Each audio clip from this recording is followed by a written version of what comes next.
বউ, বউ, আমাকে একটু পানি দাও তো।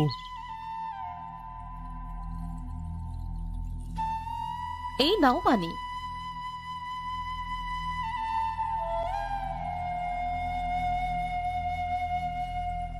বলছি, তোমার ছেলে কোথায়? আমি একা একা কিভাবে সংসার সামলাবো বলো তো? এখন তো বুড়ো হয়ে গেছি। কি হয়েছে বাবা? তুমি বকছো কেন? হ্যাঁ, বকছি কি আর সাধে? এই বয়সে কি আমি আর কাঠ জোগাড় করতে পারি? বলি, বয়স তো আর কম হলো না, এখন তো একটু কাজ করতে পারিস। ঠিক আছে বাবা, আজ থেকে আমিই কাঠ কাটবো। তুমি দুদিন আমার সাথে যেও, আমি শিখে গেলে তোমাকে আর যেতে হবে না। এতটুকু ছেলেকে দিয়ে কি কাজ করাবে? আর একটু বড় হলে তো হতো।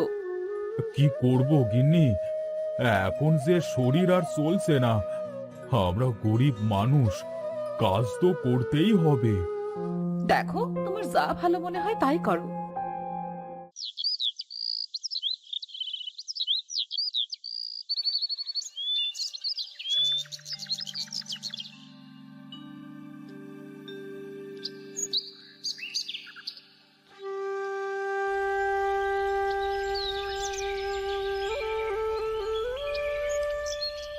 মহিম, এই যে বাবা, এই গাছটা থেকে কাঠ কাঠ। ঠিক আছে বাবা।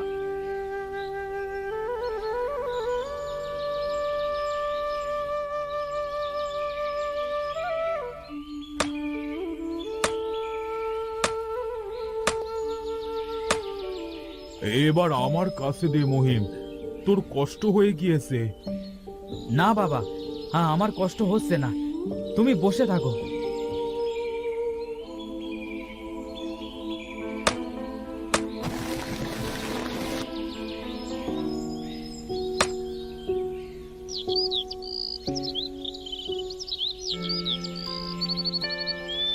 অনেক কাঠ কেটেছিস, এবার বাড়িতে চল।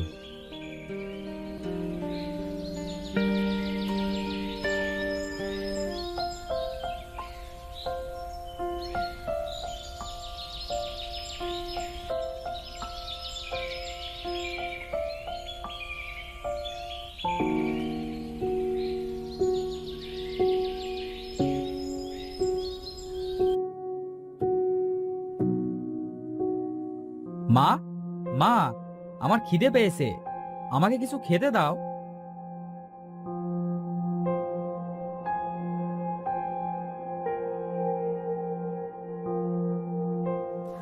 এই নে বাবা, ঘরে শুধু মুড়ি আছে। কাল তো তোর বাবা কাঠ কাটতে পারেনি, সেই জন্য আজ বাড়িতে কোনো খাবার নেই। এই মুড়িগুলো তুই আর তোর বাবা খা। ঠিক আছে মা। বাবা, তোমাকে কাল থেকে আমার সাথে কাঠ কাটতে যেতে হবে না, আমি একাই যাব। তুই একা পারবি না বাবা মহিম। কেন পারবো না বলো তো? আমি ভাবছি কালকে নদীর ওপারের জঙ্গলে যাব কাঠ কাটতে। না বাবা, তোকে ওই জঙ্গলে যেতে হবে না। শুনেছি ওই নদীর পাড়ের জঙ্গলটা তেমন ভালো না। কে বলেছে তোমাকে মা? সব মিথ্যে কথা। সাবধানে যাস তাহলে বাবা। মা, বাবা, আমি কাঠ কাটতে গেলাম। বাবা, নদীর ওপারে না গেলে হয় না? মা, আমরা গরিব, আমাদের কি কাজ না করে ভয় পেয়ে পিছিয়ে গেলে চলবে? আচ্ছা বাবা, তুই যা, সাবধানে যাস কিন্তু।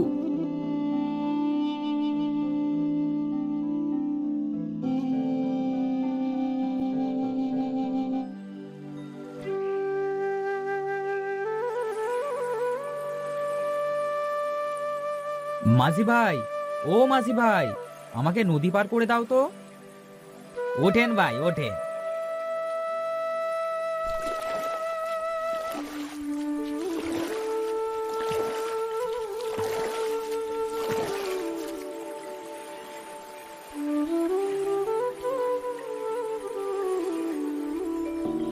এই জঙ্গলে তো অনেক কাঠ, আরো ভিতরে যাই, দেখি। আরে ওটা কি? মনে হচ্ছে একটা হরিণ। হরিণটার তো শরীর খারাপ মনে হচ্ছে, দেখি তো।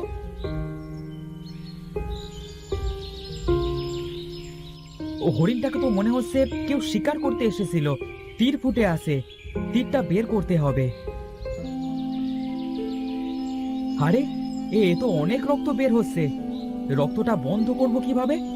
দেখি তো আশেপাশে কোনো লতা পাই কিনা।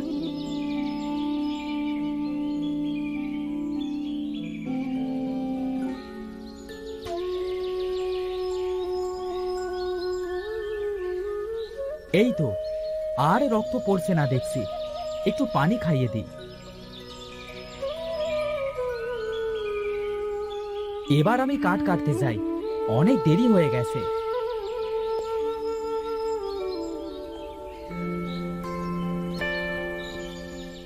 বেশি দূরে যাব না, এখানেই কাঠ কাটি। এমনিতেই অনেকটা দূরে চলে এসেছি।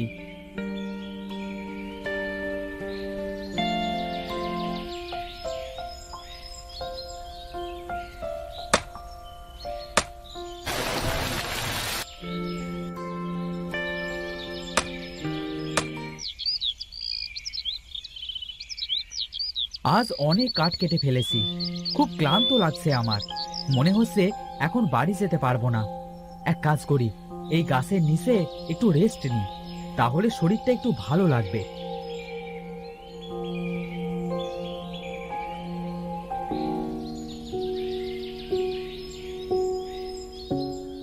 মাহিম, ওঠো।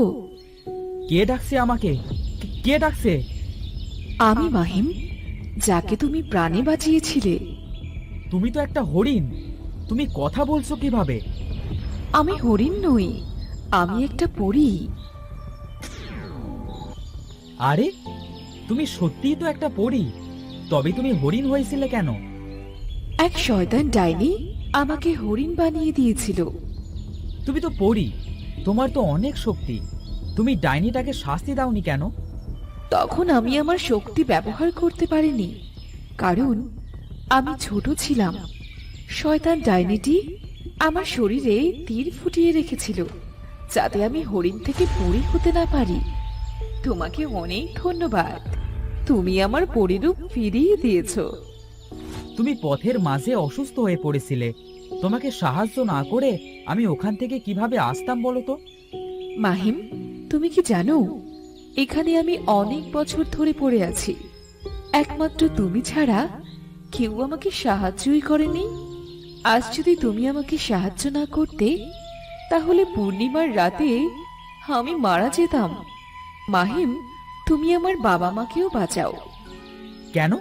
তোমার বাবা মার কি হয়েছে পরি? তুমি যে নদী পার হয়ে এসেছো, ওই নদীর নিচে সুন্দর একটা রাজ্য আছে। ওটা হলো পরিরাজ্য। এক ডাইনি আমাদের পরিরাজ্যকে দখল করে রেখেছে। ডাইনিটা আমার বাবা মাকেও আটকে রেখেছে। তুমি আমার বাবা মাকে উদ্ধার করো। আমি তো একটা সাধারণ মানুষ, আমি কিভাবে তোমার বাবা মাকে উদ্ধার করব পরি? আমি ওই পরিরাজ্যে ততদিন ফিরতে পারবো না যতদিন না আমার বাবা মা মুক্তি পাচ্ছে। তুমি আমার বাবা মাকে উদ্ধার করো প্লিজ। আমি কি ডাইনিদের সাথে পারবো? কেন পারবে না তুমি? আমি তোমাকে এমন পাওয়ার দিচ্ছি যে তুমি মুখে যদি একবার আগুন জ্বালাতে বলো, সাথে সাথে সেখানে আগুন চলে উঠবে। তুমি যদি পানির কথা বলো, সাথে সাথে পানি চলে আসবে। তুমি যদি অস্ত্র চাও, সাথে সাথেই তোমার হাতে অস্ত্র চলে আসবে। তুমি পানির নিচে নিঃশ্বাস নিতে পারবে। এবার আমি চলে যাচ্ছি মাহিম। আরে আমি এত সময় স্বপ্ন দেখছিলাম, কি অদ্ভুত স্বপ্ন এটা। আরে সন্ধ্যা হতে চললো তো, বাবা মা বাড়িতে চিন্তা করছে মনে হয়, তাড়াতাড়ি বাড়িতে যাই।